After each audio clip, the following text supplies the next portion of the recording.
Bonjour ou bonsoir chez vous. C'est le dimanche, le 10 août 2024 et je vous salue tous au nom de Jésus-Christ et bon dimanche chez vous.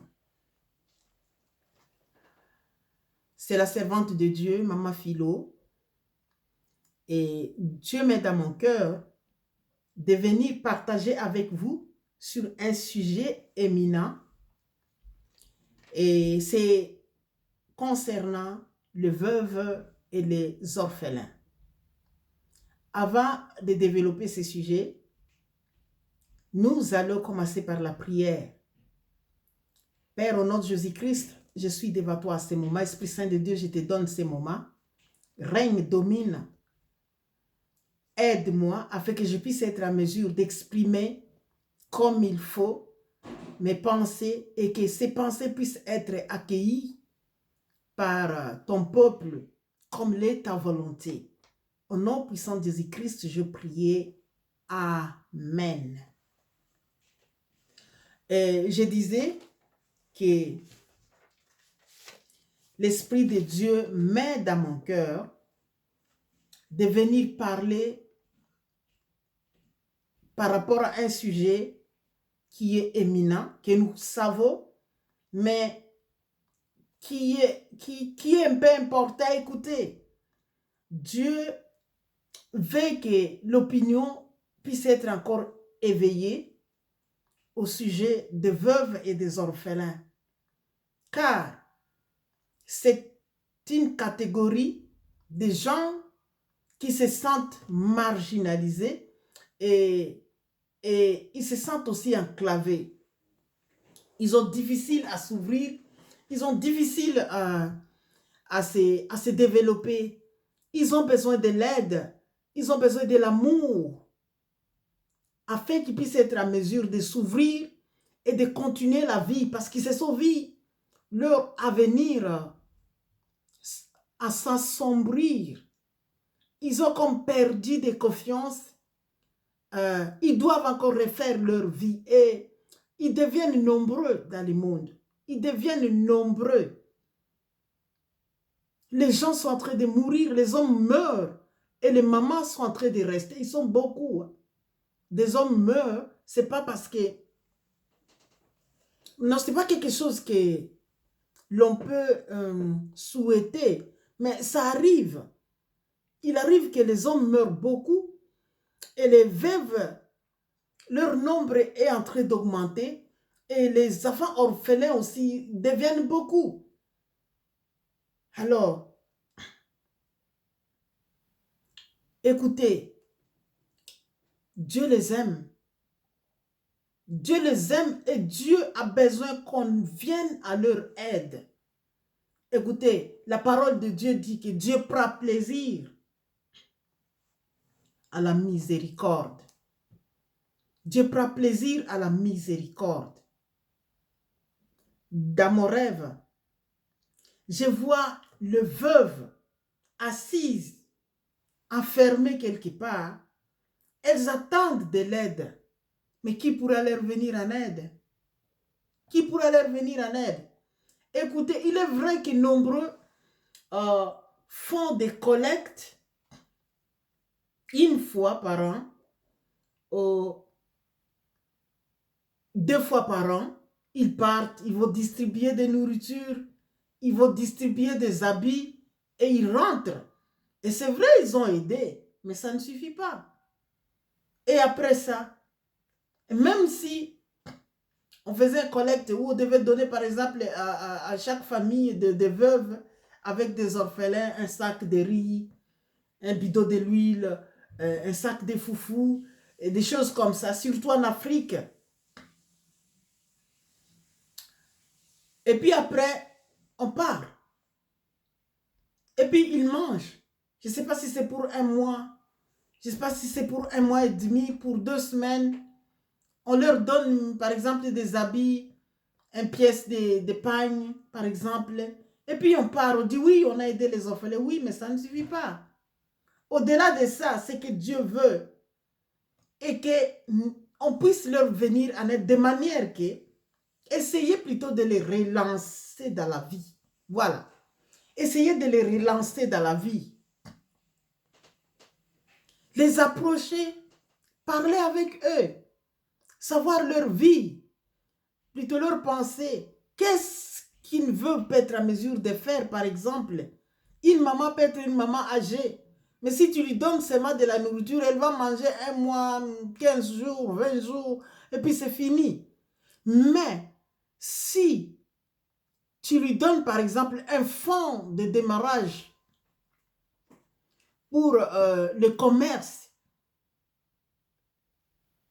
qui peut l'aider à se relancer encore dans la vie. Si, par exemple, c'est une maman, bien qu'âgée, mais elle est quand même en mesure de travailler. Elle peut s'assortir pour travailler quelque part dans une entreprise. Donnez-lui un travail. Essayez de le relocaliser encore. Faire quelque chose qui peut faire qu'elle puisse être elle-même en mesure de se prendre en charge et puis aussi prendre charge de ses enfants. Voilà ce que Dieu met dans mon cœur.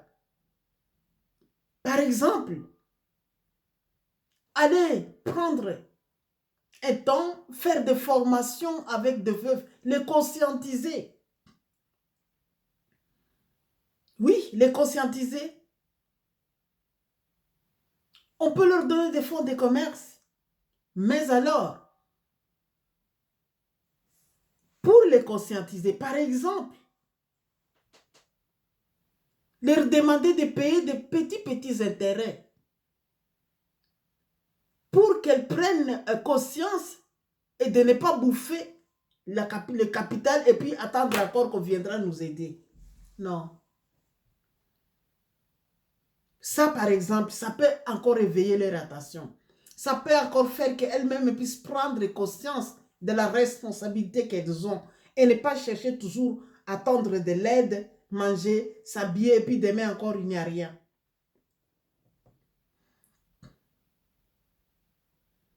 Assurer leur sécurité. Assurer leur sécurité. Ne pas laisser les veuves comme ça à la merci de n'importe quoi. Il n'y a personne pour parler de la cause du veuve. Ils sont taquinés, ils sont humiliés. Les enfants, par exemple, sont brutalisés. Il n'y a personne pour leur venir en aide. Non. Il faut qu'il y ait des organisations qui se chargent des difficultés des veuves, qui parlent pour la cause de la veuve. Voilà ce que Dieu met dans mon cœur. De venir encore conscientiser le monde quant à ce qui concerne les veuves. Et j'ai la foi que Dieu va continuer encore à parler davantage, à éclairer encore mon intelligence davantage et davantage. Merci beaucoup. Voilà ce que j'avais à dire pour aujourd'hui. Jésus-Christ lui-même, il a dit, il a résumé la Bible seulement en 2 phrases. Il a dit, tu aimeras le Seigneur ton Dieu de tout ton cœur, de toute ton âme, de tout ton esprit. Tu aimeras ton prochain comme toi-même. Mais quand nous voyons les veuves et les orphelins qui souffrent, les orphelins qui sont en train d'errer par-ci, par-là, est-ce que nous aimons vraiment Dieu? Est-ce que nous aimons vraiment nos prochains? Que ce soit l'église, on prie beaucoup, on prie beaucoup. On fait beaucoup de jeûnes, mais il y a des gens qui souffrent juste autour de nous. Comment est-ce que nous allons leur imposer des prières, des jeûnes? Leur parler de la parole de Dieu, quand nous ne pouvons pas leur venir en aide matériellement ou financièrement, ou chercher à les relancer encore dans la vie. Écoutez ce que Jacques dit. Jacques chapitre 1, au verset 27. Il dit, voici ce que Dieu le Père considère comme la religion pure et authentique. Prendre soin des orphelins et des veuves dans leur détresse. Et se garder de toute tâche due à l'influence de ce monde. Quand on vient en aide aux veuves, aux orphelins, il ne faut pas en profiter alors. Il ne faut pas en profiter. Parce qu'il y en a qui partent chez la veuve pour l'aider, mais au contraire, il va profiter plutôt de la veuve. Non, non, non, non, non. Dieu lui-même a parlé dans l'Ancien Testament, en Ésaïe, chapitre 57, 58. Il a parlé des jeûnes qui les plaît. Les jeûnes qui plaît à Dieu, ce n'est pas tout le temps aller à jeûne 40 jours. Tu pries seulement pour l'onction. Tu pries seulement pour la... Tu es déjà béni. Tu as déjà de l'onction. Mais tu continues à prier pour l'onction. Tu continues à prier pour la bénédiction. Dieu dit, les jeûnes qui lui plaît, c'est partager ton pain avec celui qui a faim. C'est ouvrir ta maison aux pauvres et aux déracinés.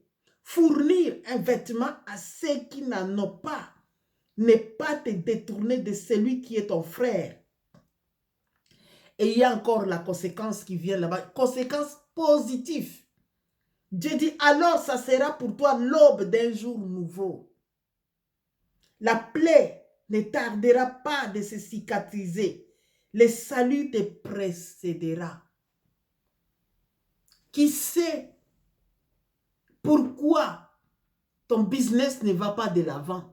Qui sait pourquoi les choses ne vont pas dans ta vie? Essaye de faire un pas. Va vers ceux qui souffrent. Va vers les pauvres. Voilà les pauvres dans la société. Les vrais pauvres dans la société. Les veuves et les orphelins.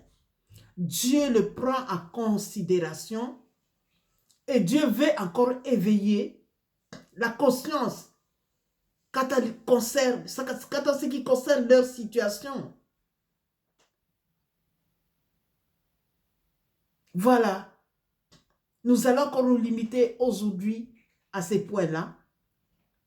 Avec foi que Dieu va nous donner encore beaucoup de sagesse et d'intelligence afin que nous puissions continuer à parler et éveiller la conscience au sujet des veuves et des orphelins. Que Dieu vous bénisse. Merci.